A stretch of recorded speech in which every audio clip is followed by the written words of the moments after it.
Bonsoir, mon nom s'appelle Valdemir Mota de Menezes, le scribe. Je vais faire la lecture du livre de Apocalypse, chapitre 18.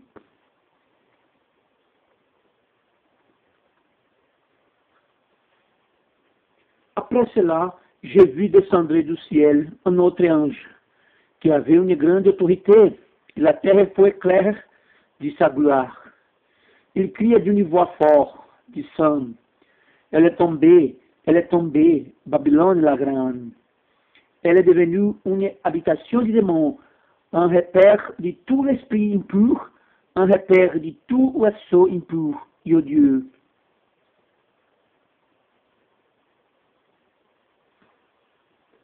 Parce que toutes les nations ont bu du vin de la fureur de son impudicité, et que les rois de la terre se sont livrés avec elle à l'impudicité, et que les marchands de la terre se sont riches par la puissance de son louche. J'ai entendu du ciel une autre voix qui disait, sortez du milieu d'elle, mon peuple, afin que vous ne participez point à ses péchés, et que vous n'ayez point de part à ses fleuves. Car ces péchés se sont accumulés jusqu'au ciel, et Dieu s'est souvenu de ses iniquités. Paye-la comme elle est payée, et rende-lui au double selon ses œuvres. De la coupe où elle est averse, verse-lui au double. Autant elle se glorifie et plonge dans les louches, autant donne-lui et tourment et dit de huile, parce qu'elle dit en son cœur, je suis assise en reine, je ne suis point veuve, et je ne verrai point de huile.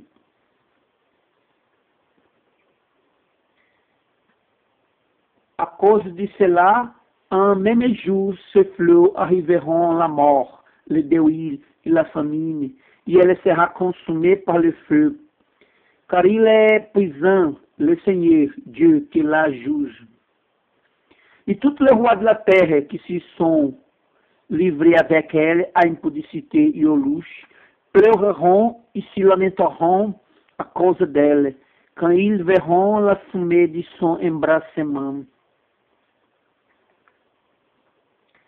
Se tenant éloignés de la crainte de son tourment, ils diront, malheur, malheur, la grande ville Babylone, la ville puissante, en seule heure est venu son jugement. Et les marchands de la terre pleurant, ils sont dans les huiles à cause d'elle, parce que personne n'achetait plus les cargaisons. Cargaisons d'or, d'argent, de pierres précieuses, de perles, de fin lent, de pourpre, de soie, de clarté, de toute espèce de bois de senteur, de toute espèce d'objet d'ivoire, de toute espèce d'objet en bois très précieux, un airain, un fer et un marbre, de cinnamome, d'aromates, de parfum, de mirra, d'encens, de vin, d'huile, de fine farine, de blé, de bœuf, de brep, de chevaux, de char, de corps et d'âme d'homme. Les fruits que désirent ton âme sont allés loin de toi, et toutes les choses délicates et magnifiques sont perdues pour toi, et tu ne les retrouveras plus. Les marchands, ce sont de ces choses qui se sont riches pour elles, se tiendront éloignés dans la crainte de son tourment. Ils pleureront et seront dans le deuil. Ils diront, malheur, malheur, la grande ville qui était vêtue de fin lin, de pourpre et d'escarlate, et parée d'or, de pierres précieuses e de perles. Une seule tant de richesses ont été détruites. et tous les pilotes, tous ceux qui naviguaient vers ces lieux, les marins et tous ceux qui exploitaient la mer, s'y tenaient éloignés.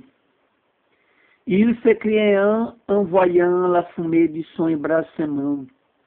Quelle ville était semblable à la grande ville? Ils jetaient de la poussière sur les têtes. Ils pleuraient, ils étaient dans les deuils. Ils criaient et disaient malheur, malheur. La grande ville où se sont riches par son opulence. Tous ceux qui ont des navires sur la mer, un seul elle a été détruite. Ciel, réjouis-toi sur elle. Et vous, les saints, les apôtres et les prophètes, réjouissez-vous aussi, car Dieu vous a fait justice en la jugeant. Alors, ange pris en pierre, semblable à une grande meule, il a jeta dans la mer, en disant, ainsi sera précipité avec violence Babylone, la grande ville, et elle ne sera plus trouvée. Et l'on n'entendra plus chez toi le son de jouer de harpe, de musiciens, de jouer de flûte et de jouer de trompette. On ne trouvera plus chez toi aucun artisan d'un métier quelconque. On n'entendra plus chez toi le bruit de la meule. La lumière de la lampe ne brillera plus chez toi, et la voix de l'époux et de l'épouse ne sera plus entendue chez toi, parce que tes marchands étaient les grands de la terre, parce que toutes les nations ont été séduites par tes enchantements. Et parce qu'on a trouvé chez elles les fins des prophètes et des saints, et de tous ceux qui ont été égorgés sur la terre.